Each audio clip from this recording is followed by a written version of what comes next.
Man, so God is definitely doing something with the service, because with the worship, with the words that were given, with just the story of what happened at that library, and then the word that God gave me today, there's a synergy. So you know that God is doing something when everything sort of lines up. Okay. So Pastor approached me a little while ago when he started doing the series on shame, and he asked me to help tag team with him on this. Because as a therapist, shame is like, this is where I live. This is all I talk about. So, I got at least a few messages in me. I probably won't be able to do all of them, but I got a lot I'd like to say. And so I had to boil it down. I had to really pray, all right, God, where do you want to go? So, and it's no accident that we're getting into this topic of shame, because the vision for our church for 2019 and really beyond is for us to be operating in our callings and our giftings. And there's a couple reasons why that's so important. We need to address shame first, because shame will hold us back from operating in our callings and in our identities, as well as we need to get our mindset right about why we use our giftings. So it's not for us, it's for the glory of God, which became so clear in our worship service, that everything is for His glory. So, now, but the early part of these messages on shame, Pastor told me, he's like, I really want to mostly focus first on the problem of shame. So don't get too much into the solution. So I'm going to actually hold off on going very in depth with what the solution is. We're going to spend a little more time in the problem of shame. So it might get a little bleak, okay? And I might drop some truths that you guys might not like. So before we go too far into shame, I really felt it's important that we have to, there's another thing, a key concept we need to understand in order for us to properly understand shame. And that is pride.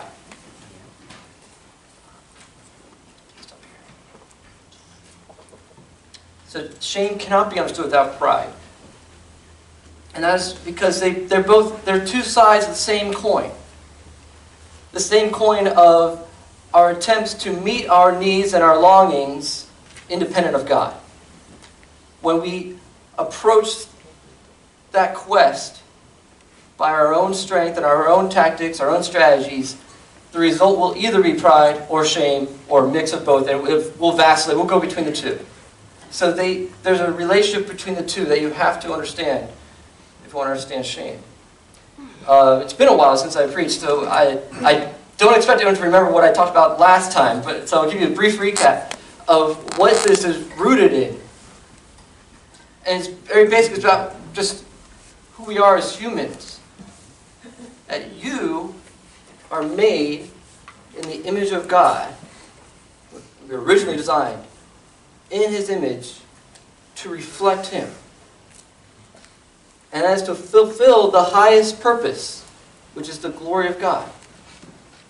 Like the greatest purpose in all the universe is to glorify God. And glorify, what does that mean? Is to have, glory is your attributes to shine forth, to be revered. It's a word it's like a Christianese word now. We don't use it a whole lot outside of a church context. But you may also think of honor. But even honor, we don't really think about that word as much. But I'm going to be referencing some terms and some ideas that I'm going to get more into when I get to speak again. And that is about the context, the cultural context in which the Bible was written. And that was in an honor-shame society. So we live in the West, like in America and most of Europe, in what they call a guilt-innocent society. That we understand things based on legal codes and guilt. And so we get the concept of guilt, but we have a hard time understanding shame. But shame, even though it's mostly understood in pretty much the rest of the world, we understand it differently. We think maybe about respect. It's basic to all of humans, but it's emphasized more in pretty much the rest of the globe. only a few countries really that we don't really understand shame as well. So, but I think that's growing. If you're really in tune with what's going on like college campuses, when they have a conservative speaker who says something that's against what the far left believes, and they're sort of violating the orthodoxy, you'll hear students chanting, shame, shame, shame. And it's catching on. I think what we're seeing is with the rise of multiculturalism in the U.S., you're seeing more of these ideas from the rest of the world in sort of starting to integrate into our society more. And it's becoming a little bit of a weird mixture of Western and majority of world values. So we have a hard time understanding the concept of glory and honor and shame. So I'm not going to be able to go into that too much in depth. I will go into that more when I get a chance to speak more. But the highest thing is God's glory. And that is our ultimate purpose, is to glorify God. And God isn't even selfish with it, because God's purpose is also to share His glory with us. So He's not a selfish God with His glory. He actually longs to share His glory, for us to participate in His glory and His honor. And when He made Adam and Eve, they were the ones who were, He declared everything good, but when He made mankind, He said they are very good. And He gave them honor, gave them authority over the creation. And so they were made to glorify God and give Him honor, but also in doing that, they received honor. However, when the fall happened, when we tried to then honor ourselves, what happened with the fall was first, Eve got deceived and Adam got deceived into believing that the honor that God was giving them was not good enough, that God was holding out on them, that there's really more for us. That actually, that the strategy the serpent used was, you will be like God. They already were His image, but they wanted more. So it starts with this idea of pride. It all begins with pride. That I can be more than what God has designed me to be. That I deserve better. And so then that brought the fall. So then those blessings that we experience when we are in right relationship with God, we now lose those blessings and they become our longings. We long for attachment. We long for belonging. We long for achievement. We long for safety and security.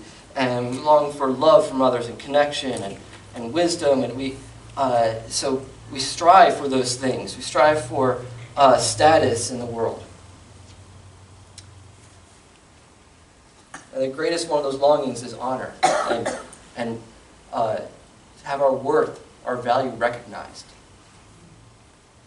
But like I mentioned when I gave this message, it was over a year ago, is that the whole game is rigged. That we cannot fulfill these longings outside of God. He made us so that He's the only one who can ultimately fulfill these longings.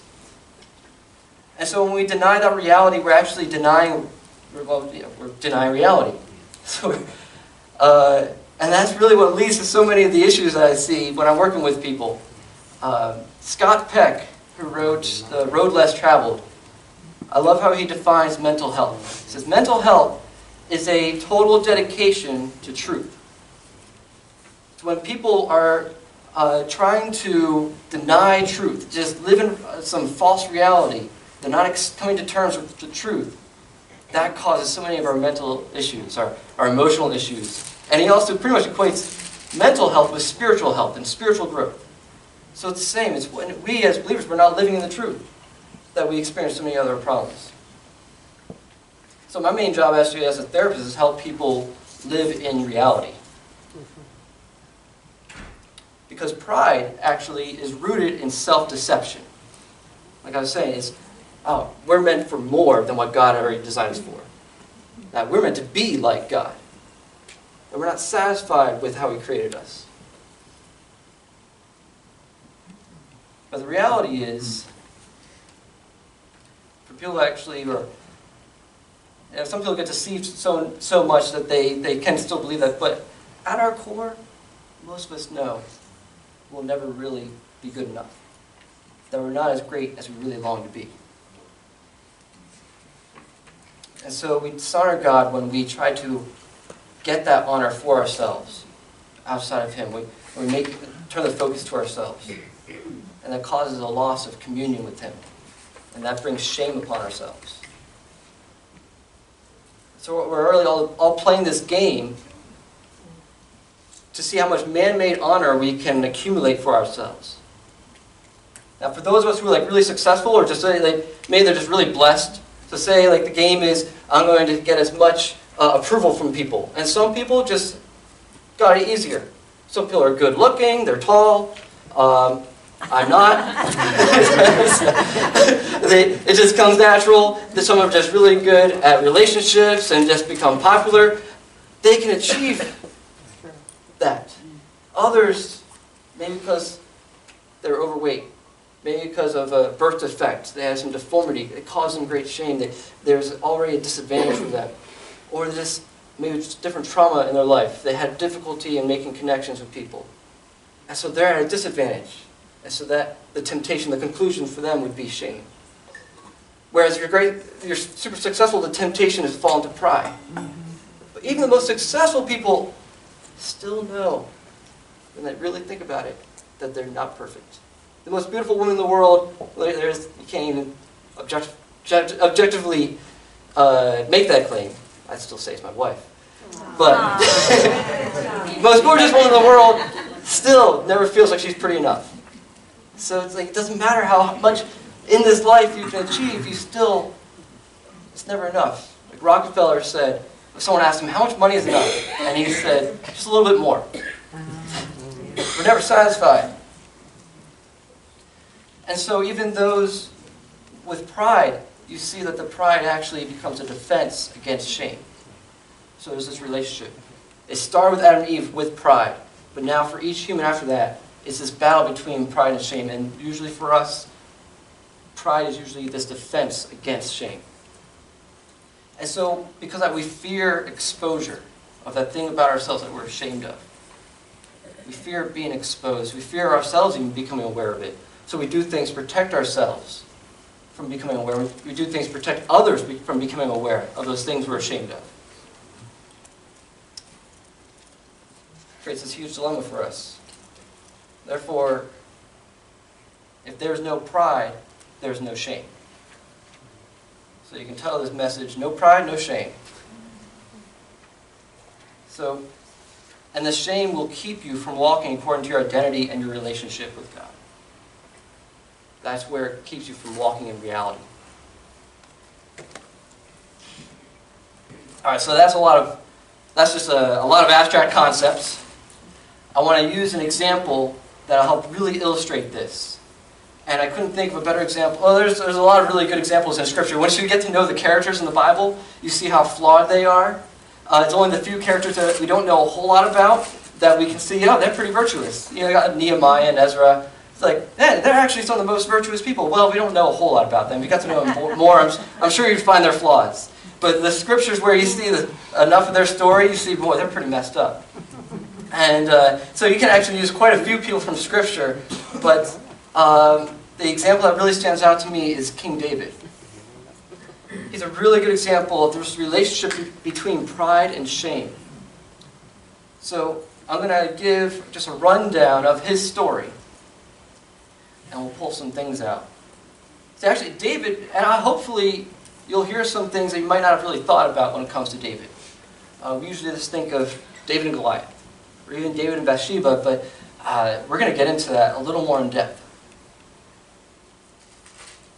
And I'm going to propose this to start, is that David actually started his life without much honor. Now, the name David means beloved. And yet what you'll see as we go through this is that he actually struggled with being loved. And he was despised most of his life by significant people in his life. So he was actually, of Jesse, his father, he was the 8th son. Now, the number 7 is the number of completion. The number 8 is like that add-on. It's the renewal, the number of renewal. Jesse had enough sons. He had 7 sons. He probably was satisfied, but then he got this 8th son. And he was treated like a hired hand to care for the sheep.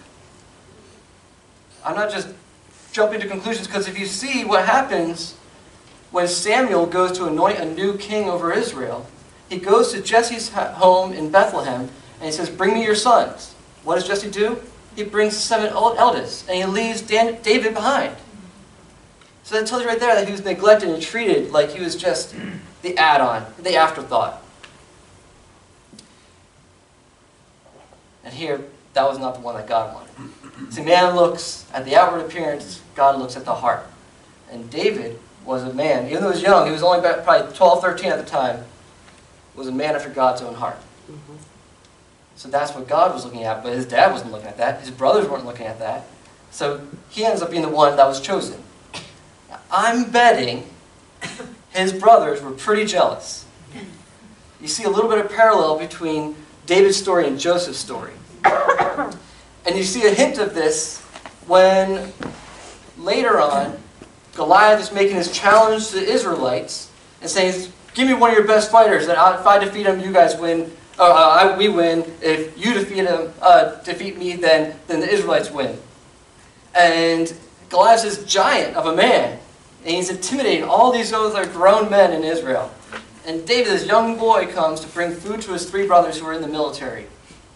And he's hearing about this challenge. He's like, what's going on? Who's this guy? And he's asking different people, and then his older brother comes to him, and he sees him, and he is just filled with hate. He says, what are you doing here? Who's watching the sheep? And he actually says this to him, I know how conceited you are and how wicked your heart is. Does he sound loved by his brothers? Sounds despised by his brothers. Do you ever really think about this? I've never heard people really talk about this about David. And so he goes, we know the story, he fights Goliath, but first, before he goes to fight Goliath, he goes to the king, and what's the king want to do? The king goes and gives him his tunic and his armor. Why? Because that way it'll look like Saul was fighting Goliath, and Saul would get the honor. So he didn't get the props, but he's like, I can't wear this. Takes it off.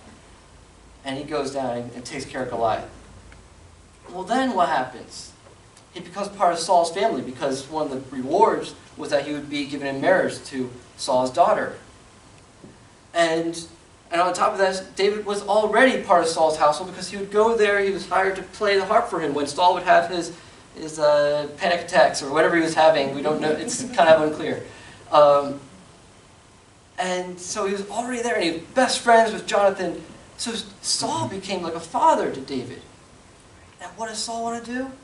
He wants to kill him out of his jealousy. Constantly, David now is on the run, always feeling despised, always not looking over his shoulder. And yet he had multiple times he could have struck down Saul, but he wouldn't. It got so bad that he actually had to live among the Philistines, his own enemies. And the way he was able to live among them was by degrading himself, by pretending to be a crazy person. So think about this. You see this man who struggled to be accepted, struggled to be loved, and yet his name means beloved. Can you get this idea that David might have struggled with a pervasive sense of shame and alienation from those in his family and his community? But at least at the beginning we know that he was a man after God's own heart. That means that despite his lack of honor, lack of recognition from others, and lack of acceptance, he understood that his value was in his relationship to God. And he fought, when he fought Goliath, it wasn't for his glory. It was for God's glory and God's honor and his name. At least at the beginning it was like that.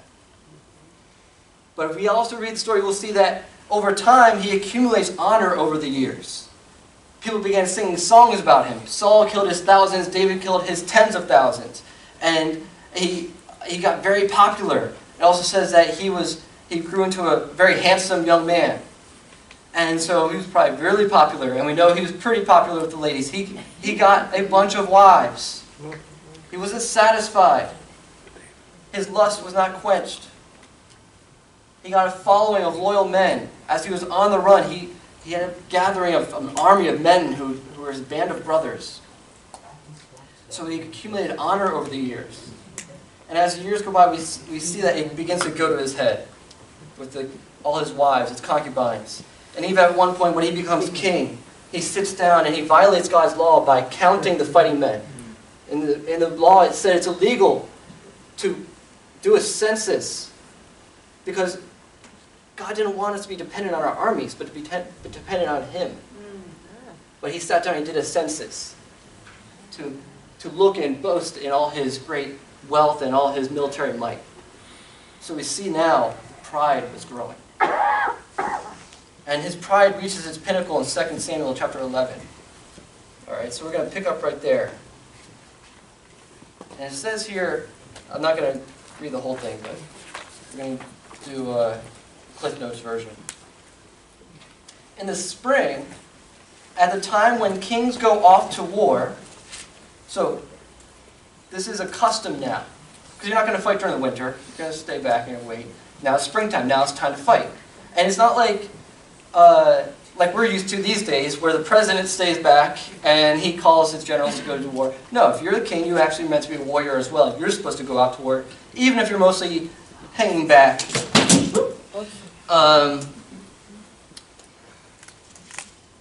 In the rear, you were still expected to be at the battle.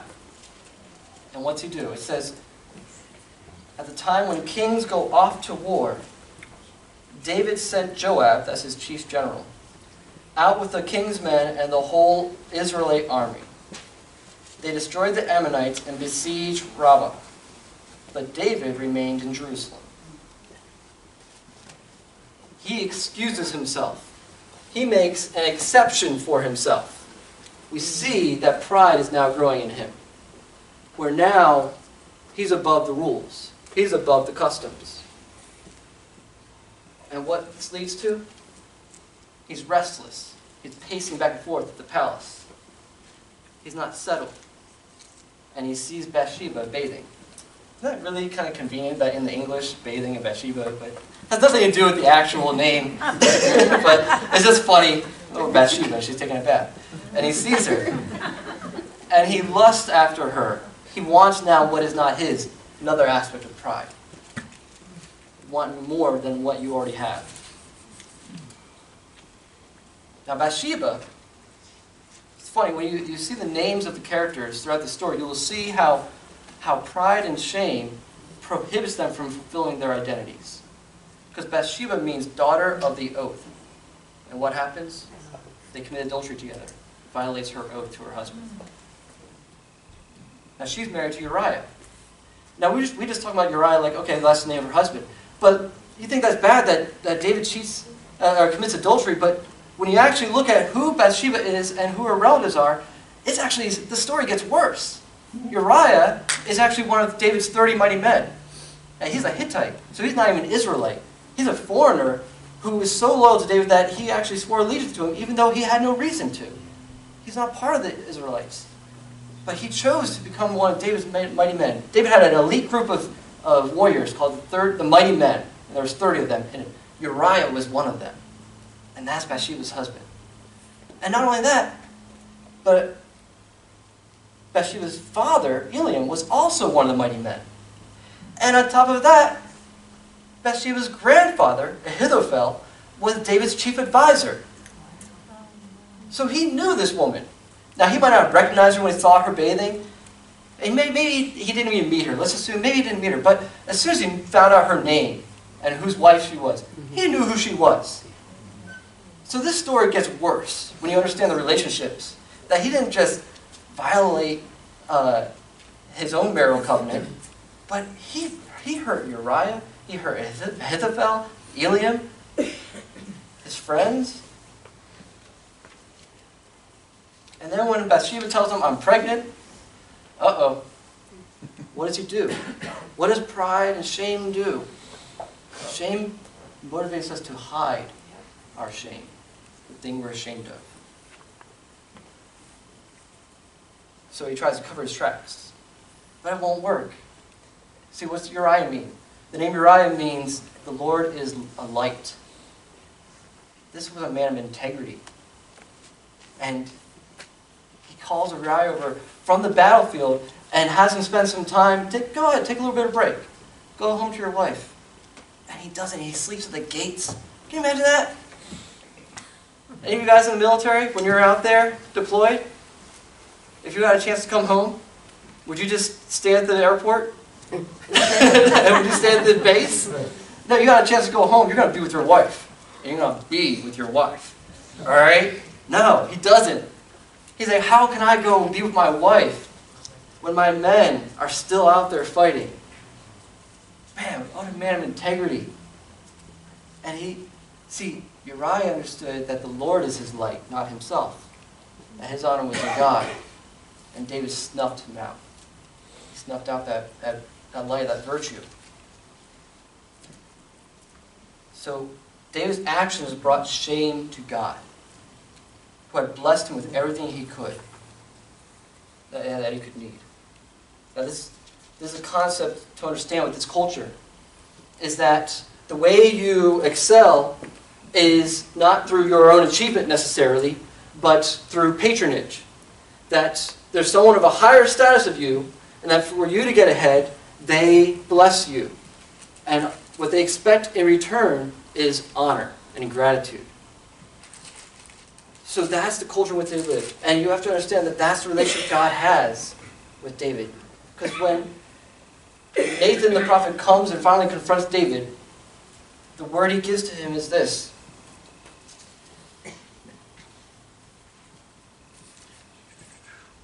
I anointed you king over Israel, and I delivered you from the hand of Saul. I gave your master's house to you, and your master's wives into your arms. I gave you the house of Israel and Judah. And if all this had been too little, I would have given you even more. He's the patron, and David's the client. What does God expect? That he be gracious, that he have gratitude. But now he goes and does this. He said, now therefore the sword will never depart from your house, because you despised me. God says you despised me, and took the wife of Uriah the Hittite to be your own. So God is a generous patron. He's blessing David. All he expects, David, if you needed more, come and ask me. Why'd you go and take something that wasn't yours? Why'd you go and take matters into your own hands, and you want more than what I had already given you? Was it not enough? If it wasn't, come to me. I would have blessed you with even more because of his love for him. But by doing things his way, David showed that he was ungrateful. He was an ungrateful recipient. And this is why David's sin is ultimately against God. Because when David repents, he says, it's against you and you alone, God, that I have sinned. Even though, yeah, he hurt a whole bunch of other people, he still understood that ultimately it was against God that he sinned. Okay? So what David did in secret, God then exposed in public. Out of your own household, I'm going to bring calamity upon you. Before your very eyes, I'll take your wives and give them to one who is close to you, and he will lie with your wives in broad daylight. You did this in secret, but I will do this thing in broad daylight before all of Israel. It's like, you shamed me, now you are going to be shamed in front of everyone. And how would this punishment be fulfilled? See, this is where you have to understand now what happens with the mindset of someone in shame. It's because it was by David's own shame that this came to pass. Because the next punishment was, David repented, and God said, okay, you're forgiven. But I'm still going to take the child that Bathsheba was pregnant with. And it could have ended there probably. He repented and he was forgiven of his sin. But even though he was forgiven and repented, the proof is in the pudding that he still had deep shame over what he had done. The next story is about what happens with his son and his daughter, Amnon and Tamar. Now we don't know how long ago this, or how far apart this happens, but it's the next story because this is the follow-up. This is the fulfillment of that curse that's upon him. So who are the players in this story? All right, you got Amnon. This is David's firstborn son. His name means faithful and stable. But what we'll soon see is he was not very stable. Tamar means palm tree, which connotes the idea of being fruitful. But what you soon see is she will bear no fruit. And there's her brother, And so they have Amnon, he's David's firstborn. Then there's his half-sister Tamar. And she has her own brother. Both have the same mother. And his name is Absalom. Absalom's name means the king's peace, or the father's peace. And what you will see is he did not bring peace, but brought division. And there's another character too, which also adds to my theory about his brothers being jealous, and that is Jonadab. This is David's nephew. So, one of his brother's sons, who his name means nobility, and he did not act very nobly. So, I'm going to give the Cliff Notes version here. So we got Amnon now falls in love, or he has lust, after his sister Tamar, his half-sister. And he's like moaning, groaning, oh, I wish I could be with her. Just lusting after his sister. It's disgusting. And he goes to his cousin Jonadab, and he's like, dude, why don't you just talk to your dad, tell him that you're really sick, and ask him that I'll only eat if Tamar makes me something to eat and she feeds it to me out of her own hand. Like, what a babyish thing to do. But David he's like, sounds like a good idea. And David goes along with it. He's like, sure, Tamar, go feed your brother. He's sick. We see here what becomes a bit of a pattern that apparently was going on is David was indulgent to his children. Gave them what they wanted. He didn't walk in his authority as a father. And he was easily tricked by them. So he brings Tamar to his son Amnon. And when she's there, and Amnon, not really sick, he rapes his sister. And then you find out he didn't really love her, because after he does the deed, he wants her out of there. Despises her. Then Tamar, she doesn't even hide it. She puts ash on her head, which is a sign of mourning. So she did not hide the fact that she was violated. But she goes to her brother Absalom. She doesn't go to her dad. Why? Probably because she knew her dad would do nothing. And that's the truth. Because when David did find out, it says he was very angry, but he did nothing. He didn't require Amnon to pay the price for violating his sister. He let it go. Meanwhile, Absalom, Tamar's sister, he's angry about this. And it festers. 2 years go by, no justice. It just gets worse. And so what happens? Absalom's anger grows. And he makes a plot. All right. I'm going to have a big feast. Let's bring Amnon over and my other brothers, and then I'll kill him. And so he asks his dad, hey, can you bring Amnon? Now, David's got to know Absalom's been plotting something. He's got to know he's angry about this violation of his sister. And he goes along with it. Once again, he gets duped. And allows his son to go to Absalom's, where he gets murdered. And then Absalom flees, he goes in exile, and goes to his grandfather's land, where he stays another few years. All this time goes by, and David does nothing. But he longs to be reconciled with his son Absalom. But he still does nothing. He doesn't initiate anything. He just becomes passive. Until finally Joab, his general, comes to him and is like, you got to do something. This is just going to ruin you. So bring Absalom back home and reconcile with him. 2 years go by. David doesn't punish him. He brings him back home, but he doesn't even meet with him. Until a few more years go by, and Joab has to go, come on, David, you got to reconcile with your son. So finally he meets with him, and they sort of reconcile, but he doesn't punish him. He doesn't, as the king, bring justice for the murder he committed. So we see here at multiple points, David could have prevented things from worsening. But it gets so bad then that Absalom grows up. Well, he's already grown up, but he's another handsome guy.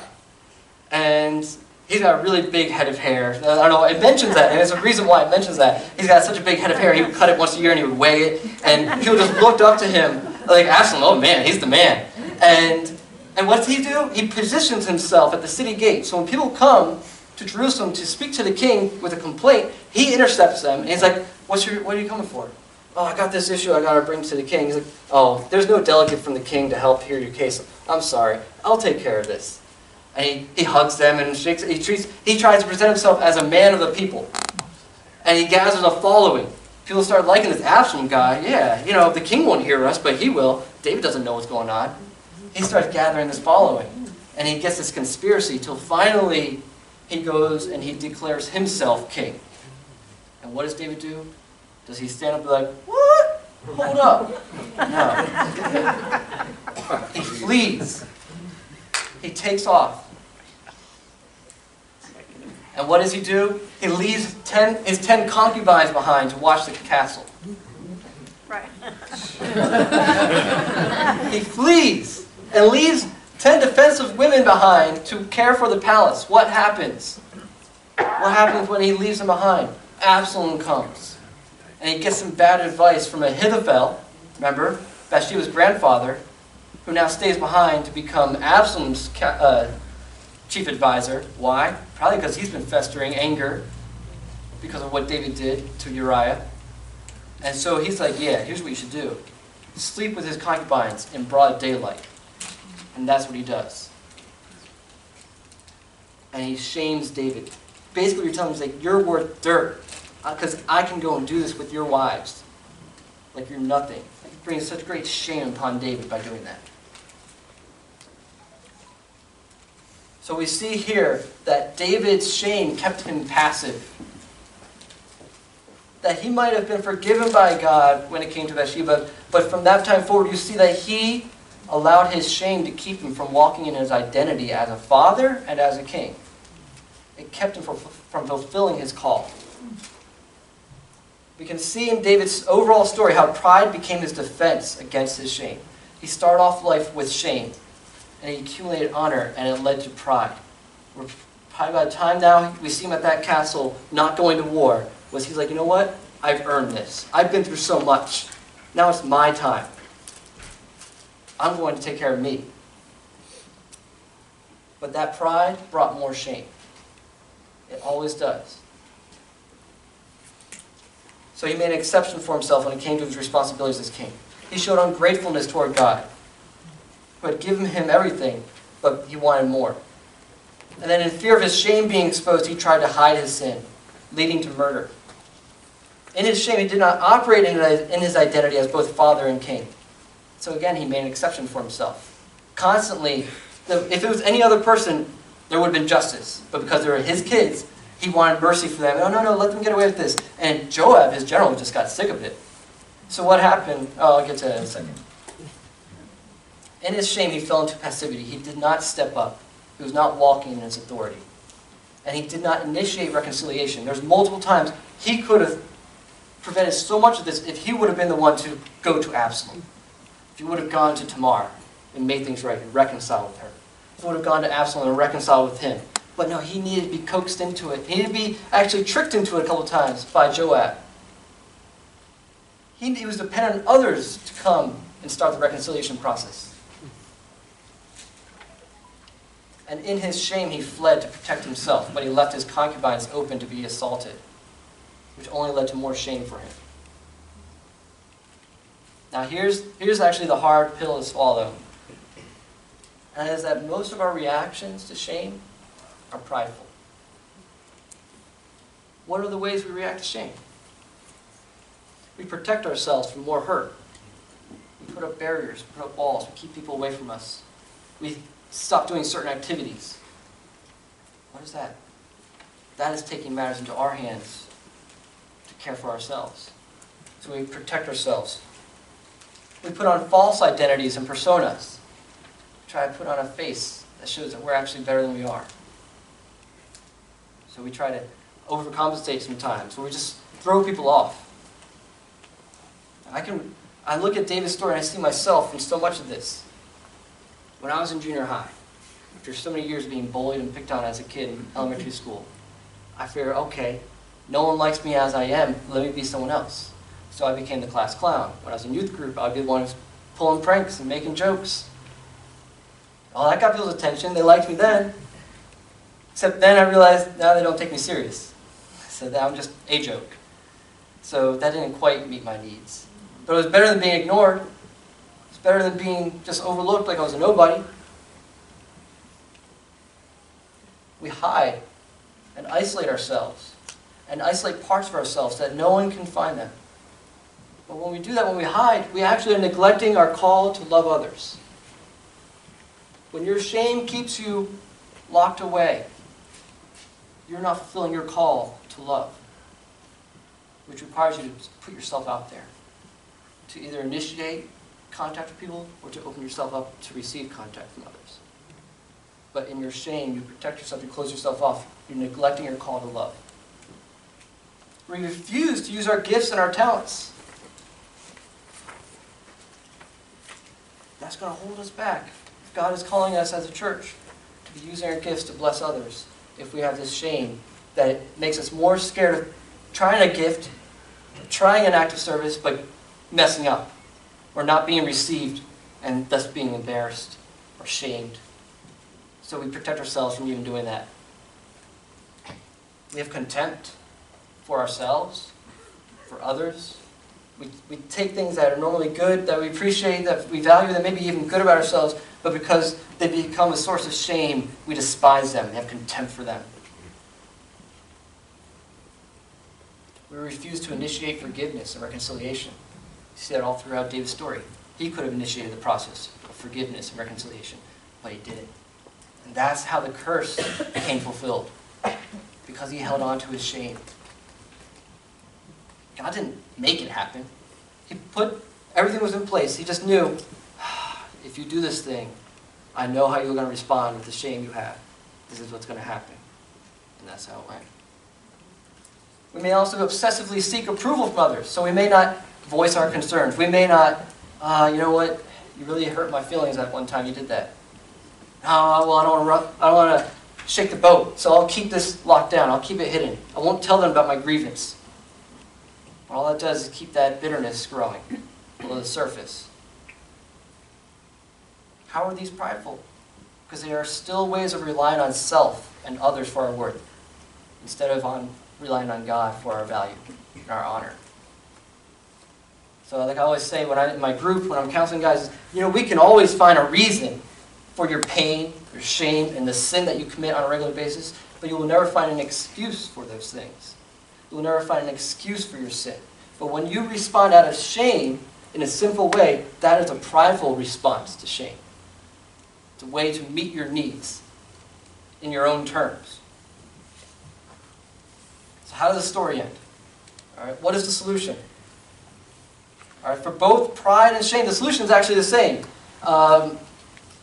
When we were doing the masculinity class this fall, and we're getting into different things like the father wound and the mother wound and the friend and mentor wound, and the way that those create shame, I was asked, well, all right, how do you counsel guys with these issues? And because we're talking about some guys got it easy and they have a lot of pride over them, and others they're so full of shame they don't realize their own strength, and they just don't live out their calling. Well, what's the solution? The solution is the same. For both pride and shame, the solution is still the same: humility. Now, humility is a truthful self-evaluation. That's living in reality. It's aligning yourself with the truth. Like I said, mental health is a total dedication to truth. We see this theme in the Scripture that God opposes the proud but gives grace to the humble.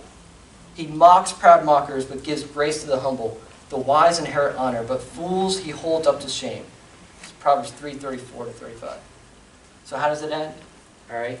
Well, with David, you see the hints of this, of him remembering to be a man after God's own heart. So as he's fleeing from Absalom, he encounters Shimei, one of Saul's relatives.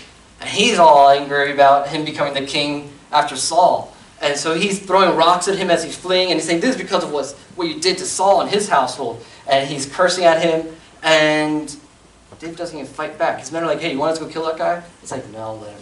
It's like, maybe it's God. Maybe he has some truth to what he's saying. He doesn't fight back. But he does at least consider, what does God want to say in this process? And he was willing to trust God with the end.